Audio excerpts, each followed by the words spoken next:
بسم اللہ الرحمن الرحیم۔ آخری رمضان کی نشانی، کیا یہ والا رمضان آخری ہوگا؟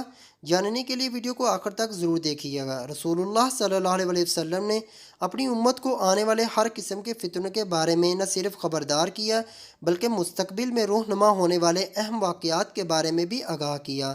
خاص کر ظہور امام مہدی اور خروج دجال سے متعلق واقعات کو تفصیلاً بیان کیا ہے، یہاں تک کہ حق و باطل کے ان دونوں اماموں کے ظہور خروج سے ماقبل کے حالات کو قدر تفصیل سے بیان کیا اور کچھ نشانیاں خصوصی طور سے بیان کیں تاکہ کسی ان پڑھ جاہل مسلمان کو بھی حق و باطل کی پہچان میں کسی قسم کا شک و شبہ نہ رہے۔ اس طرح حضرت امام مہدی کے ظہور سے متعلق بیان کی گئی حدیث کے بارے میں اسلاف کا یہ طریقہ چل رہا ہے کہ وہ اس کے متعلق نشانیوں کو ہمیشہ اپنے سامنے رکھیں تاکہ حضرت امام مہدی کے ظہور کے وقت حق و باطل کے درمیان ہونے والے معرکے میں وہ حق کے ساتھ کھڑے ہوں اور باطل ان کو دھوکہ نہ دے سکے۔ حضرت امام مہدی کے ظہور سے قبل قریب ترین نشانیوں میں سے ایک نشانی رمضان المبارک میں ایک زوردار آواز سنائی دینا ہے، چاہے وہ چیخ کی صورت میں ہو یا دھماکے کی صورت میں۔ نصف رمضان کی رات یعنی 15ویں شب کو ہوگا اور وہ جمعے کی شب ہو۔ اسی طرح اس رمضان میں سورج گرہن کا ہونا، آسمان پر ستون کی مانند کسی چیز کا روشن ہونا اور سب سے بڑھ کر اس رمضان میں ملک شام میں سفیانی کی جانب سے مسلمانوں کا قتل عام کرنا وغیرہ۔ رسول اللہ صلی اللہ علیہ وآلہ وسلم نے فرمایا، رمضان میں ایک زبردست آواز آئے گی۔ صحابہ کرام رضوان اللہ علیہم اجمعین نے پوچھا، یا رسول اللہ صلی اللہ علیہ وآلہ وسلم، آواز رمضان کے اول میں ہوگی، درمیان میں یا پھر آخر میں؟ تو آپ صلی اللہ علیہ وآلہ وسلم نے فرمایا، نصف رمضان میں۔ جب نصف رمضان میں جمعے کی رات ہوگی تو آسمان سے ایک زوردار آواز آئے گی جس سے 70,000 لوگ بے ہوش ہو جائیں گے اور 70,000 اندھے ہو جائیں گے اور 70,000 بہرے ہو جائیں گے۔ ایک اور روایت کے مطابق 70,000 رستہ بھٹک جائیں گے اور 70,000 لڑکیوں کی وقارت زائل ہو جائے۔ صحابہ کرام رضی اللہ تعالیٰ عنہ نے دریافت کیا، یا رسول اللہ صلی اللہ علیہ وآلہ وسلم، تو آپ کی امت میں سے اس آواز سے کون محفوظ رہے گا؟ تو رسول اللہ صلی اللہ علیہ وآلہ وسلم نے فرمایا، جو اس وقت اپنے گھروں میں رہیں اور سجدوں میں گر کر پناہ مانگے اور زور زور سے تکبیریں کہیں۔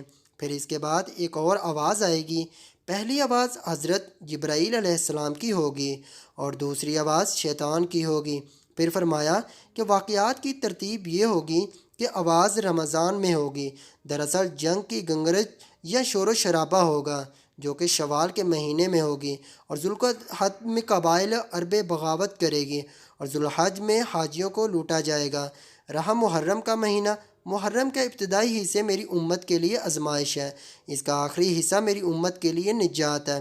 اس دن وہ سواری بما کجاوے کہ جس پر سوار ہو کر مسلمان نجات پائے گا، اس کے لیے 1,00,000 سے زیادہ قیمت والے اس مکان سے بہتر ہوگی جہاں کھیل و تفریح کا سامان ہوگا۔ رسول اللہ صلی اللہ علیہ وسلم نے فرمایا، رمضان میں ایک آواز سنائی دے گی، شوال میں شور و شرابہ ہوگا اور ذوالقعدہ میں قبائلی کی باہمی کشمکش۔ اس سال حاجیوں کو لوٹا جائے گا اور منی میں برکشت خون ہوگا، بہت سے لوگ قتل کیے جائیں گے، وہاں اس وقت خون ریزی ہوگی جبکہ وہ جمرہ عقبہ میں ہوگی۔ محرم میں ایک ندا دینے والا آسمان سے ندا دے گا کہ جان لو یہ مہدی اللہ کا خلیفہ ہے، اس کی سنو اور اطاعت کرو۔ حضرت عبداللہ بن مسعود رضی اللہ تعالیٰ عنہ سے روایت ہے کہ رسول اللہ صلی اللہ علیہ وسلم نے فرمایا، رمضان میں چیخ سنائی دے گی تو شوال میں شور شرابہ ہوگا اور ذوالقعدہ میں قبائل کی بغاوت ہو اور ذوالحج میں خون، اور محرم کا مہینہ تو کیا ہی مہینہ۔ ہم نے پوچھا کہ یا رسول اللہ صلی اللہ علیہ وسلم، یہ چیز کیسی ہوگی؟ آپ صلی اللہ علیہ وسلم نے فرمایا، 15 رمضان المبارک جمعے کی رات کو دھماکہ ہوگا جو سونے والے کو بیدار کرے گا، کھڑے ہونے والوں کو بٹھا دے گا۔ شریف زادیاں اپنے خلوت گاہوں سے جمعے کی رات کو نکل آئیں گی اور اس سال زلزلے کثرت سے آئیں گے۔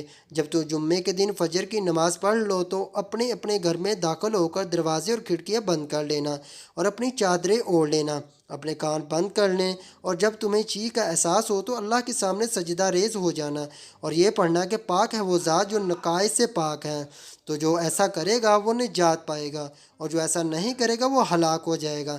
محمد بن علی رحمۃ اللہ علیہ کا قول ہے، دو نشانیاں جو زمین و آسمان کی تخلیق سے لے کر آج تک نظر نہیں آئی، پہلی رمضان المبارک کی رات چاند گرہن لگے گا، اور دوسری 15 رمضان کو سورج گرہن لگے۔ جب سے اللہ نے زمین و آسمان کو پیدا کیا ایسا نہیں ہوا۔ یہ بات حقیقت ہے کہ سورج گرہن ہمیشہ چاند کی شروع کی تاریخوں میں ہوتا ہے، اور چاند گرہن ہمیشہ ایام 20 یعنی 13، 14 اور 15 کی تاریخ کو ہوتا ہے، لیکن ظہور مہدی سے ماقبل رمضان میں یہ ترتیب بدل جائے گی۔ حضور اکرم صلی اللہ علیہ وآلہ وسلم نے فرمایا، لوگوں قیامت سے پہلے ایک رمضان ایسا آئے گا جس میں ایک ایسی شدید آواز آئے گی اور دنیا میں کوئی نہیں جان سکے گا کہ آواز کہاں سے آئی۔ تو آپ صلی اللہ علیہ وآلہ وسلم نے فرمایا کہ اگر رمضان میں ایسی آواز سنائی دے جس کا کوئی کھوج نہیں لگایا جا سکا تو پھر 1 سال کا رزق اپنے گھروں میں سمیٹ کر رکھ لینا۔ کہاں کی عقل مندی ہے۔ حضرت جابر رضی اللہ تعالی عنہ فرماتے ہیں کہ میں نے رسول اللہ صلی اللہ علیہ وآلہ وسلم کو یہ فرماتے ہوئے سنا کہ میری امت میں ایک جماعت یوم قیامت تک سر بلندی کے ساتھ حق کے لیے برسر پیکار رہے گی۔ اس سے معلوم ہوتا ہے کہ مومنین کی ایک ایسی جماعت قیامت کے دن تک زندہ رہے، مگر مندرجہ ذیل حدیث طیبہ میں صراحت ہے کہ قیامت سے پہلے تمام مومنین کو موت ہو جائے گی اور قیامت کے دن کوئی مومن زندہ نہ ہوگا۔ حضرت علی رضی اللہ تعالیٰ عنہ سے پوچھا گیا کہ وہ کون سا عمل ہے جسے موت کے وقت ملک الموت انسان کی تعظیم کرتے ہیں، اس کی روح سکون سے قبض کرتے ہیں؟ تو حضرت علی رضی اللہ تعالیٰ عنہ نے ارشاد فرمایا، اے شخص، وہ 3 عمل یہ ہیں، جو انسان یا 3 کام کرتا ہے تو فرشتہ موت اس کی تعظیم کرتا ہے، یوں وہ اپنے مالک الحقیقی سے جب ملتا ہے۔ جب حضور صلی اللہ علیہ وآلہ وسلم کی وفات کا وقت قریب آیا تو آپ صلی اللہ علیہ وآلہ وسلم نے فرمایا، کیا میری امت کو موت کی تکلیف برداشت کرنی پڑے گی؟ تو فرشتے نے کہا، جی ہاں، کرنی پڑے گی۔ آپ صلی اللہ علیہ وآلہ وسلم کی آنکھ مبارک سے آنسو جاری ہو گئے۔ تو اللہ تبارک و تعالیٰ نے فرمایا، اے محمد صلی اللہ علیہ وآلہ وسلم، آپ کی امت اگر ہر نماز کے بعد آیت الکرسی پڑھے گی تو موت کے وقت اس کا 1 پاؤں دنیا میں ہوگا اور دوسرا جنت میں ہوگا۔ حضرت سیدنا ابو امام رضی اللہ تعالیٰ عنہ فرماتے ہیں کہ رسول اللہ صلی اللہ علیہ وآلہ وسلم نے فرمایا، جو شخص ہر فرض نماز کے بعد آیت الکرسی پڑھے تو اس کو جنت میں داخل ہونے سے موت کے سوا کوئی چیز نہیں روک سکتی۔ ام المؤمنین سیدہ عائشہ صدیقہ رضی اللہ تعالی عنہا فرماتی ہیں کہ میں نے نبی کریم صلی اللہ علیہ وآلہ وسلم کو دیکھا کہ جب آپ صلی اللہ علیہ وآلہ وسلم سکرۃ الموت میں مبتلا تھے تو آپ علیہ الصلاۃ والسلام کے پاس پانی کا پیالہ رکھا تھا جس میں پانی تھا۔ آپ صلی اللہ علیہ وآلہ وسلم پیالے میں اپنا ہاتھ ڈبوتے، اپنے چہرے مبارک پر پھیرتے اور یوں فرماتے، اے اللہ، موت کی سختی دور کرنے کے ساتھ میری مدد فرما۔ اللہ رب العزت ہمیں بھی موت کی سختی سے محفوظ فرمائے، آمین۔ ناظرین، کومنٹ باکس میں اللہ کے 99 ناموں میں سے ایک نام ضرور ٹائپ کریں اور ویڈیو کو لائک ضرور کر دیں تاکہ مزید اس طرح کی ویڈیو ہم آپ کے لیے بنا سکیں۔